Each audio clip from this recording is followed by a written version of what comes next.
Here is how to enable incognito mode by default in Google Chrome. So let's get started. So what we're going to do is create a Chrome shortcut such that every time you click on it, it automatically opens incognito.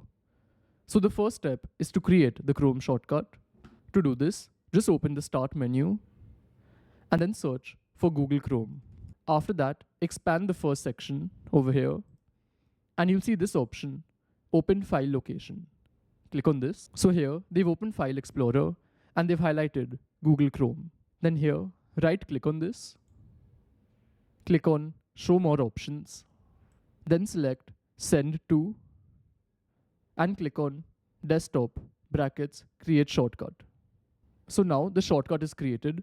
If I just come to the desktop, as you can see, the Chrome shortcut has come here. So after this, there's one more change to make. Just right-click on this, then select Properties. It's this option. And here in the target, so this should be written at the end. Just leave a space, put hyphen hyphen and incognito. Then click on OK. And now just double click on this shortcut. And as you can see, it's opened incognito for us. I'll do it again. You can see that every time it opens incognito. So this is how it works. And one more thing you can do is just pin this to your taskbar. So if you just drag this down and you can just place it in your taskbar. And the same way, now if I click on this, it will open incognito.